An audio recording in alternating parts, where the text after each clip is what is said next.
সদৌ অসম ছাত্ৰ সন্থা 2025 বৰ্ষৰ সাধাৰণ সভা তলাতল ঘৰৰ মুকলি পথাৰ আৰু পৰাগধৰ চলিহাৰ আজি ষ্টেডিয়াম তাত তেওঁলোকৰ সাধাৰণ সভা অনুষ্ঠিত হৈছে। তাৰ সমান্তৰালভাৱে আমি দেখাবলৈ পাইছোঁ আজি যিহেতু সাংস্কৃতিক শোভাযাত্ৰা, এই সাংস্কৃতিক শোভাযাত্ৰাত 50,000ৰো অধিক লোকে অংশগ্ৰহণ কৰিব আৰু এই শোভাযাত্ৰাৰ এক অনন্য হ'ব য'ত বৈচিত্ৰ্যময় অসমখনত বিভিন্ন জাতি বৰ্ণ নিৰ্বিশেষে সকলো একত্ৰিত হৈ যিহেতু অংশগ্ৰহণ কৰিব। ইয়াৰে এটা বিভিন্ন জনগোষ্ঠীৰ বিভিন্ন সাংস্কৃতিক দলসমূহ আহিছে। ইয়াৰ আৰু এটা মুখ্য আকৰ্ষণ হৈছে বায়েক আৰু ভায়েক, আমাৰ দুটা হাতী আহিছে, বায়েক আৰু ভায়েক পদ্মনী আৰু বাবু, তেওঁলোক মুখ্য আকৰ্ষণ হৈছে। আমি নিউজ 18ৰ ডিজিটেল সংস্কৰণ লোকেল 18ৰ দৰ্শকসকলক দেখাবলৈ চেষ্টা কৰিছোঁ। পুনৰ এইদৰে দেখিছে বাবু আৰু পদ্মিনী, এইদৰে বায়েক আৰু ভায়েক দুটা হাতী আহিছে। এয়াই মুখ্য আকৰ্ষণ হৈছে বৰ্তমান সময়ত সদৌ অসম ছাত্ৰ সন্থাৰ সাধাৰণ সভাৰ যি সাংস্কৃতিক শোভাযাত্ৰা, এই শোভাযাত্ৰাৰ আমি পৰিৱেশ দেখাইছোঁ। বৰ্তমান সময়ত বিভিন্ন প্ৰান্তৰ পৰা আহিছে সদৌ অসম ছাত্ৰ সন্থাৰ প্ৰতিনিধিবৰ্গ। অসমৰ 33খন জিলাৰ সদৌ অসম ছাত্ৰ সন্থাৰ প্ৰতিনিধিবৰ্গ আহিছে। তাৰ সমান্তৰালভাৱে আজি সাংস্কৃতিক শোভাযাত্ৰাত অংশগ্ৰহণ কৰিবৰ কাৰণে 50,000ৰো অধিক লোকে এই সাংস্কৃতিক শোভাযাত্ৰাত অংশগ্ৰহণ কৰিব। বৰ্তমান সময়ত পৰিৱেশ দেখাইছোঁ বিভিন্ন সংস্কৃতিৰ বিভিন্ন লোকসকলে বিভিন্ন ধৰণৰ জাতি বৰ্ণ ধৰ্ম নিৰ্বিশেষে বিভিন্ন দলসমূহে ইয়াত অংশগ্ৰহণ কৰিব। আমি দেখাইছোঁ লোকে লোকাৰণ্য হৈ পৰিছে।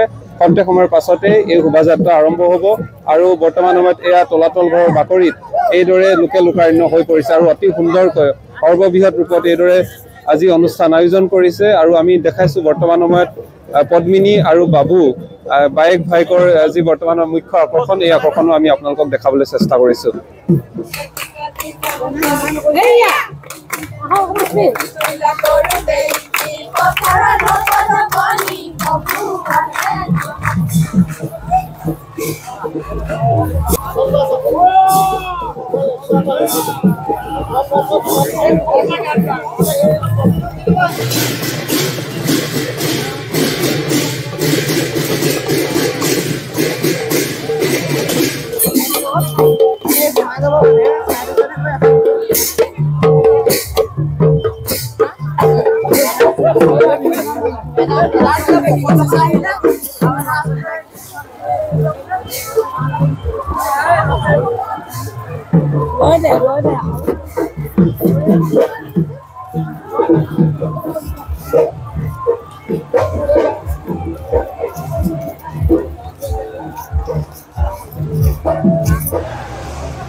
প্ৰথম বাতৰিকাকত অৰুণোদয় সংকলনৰ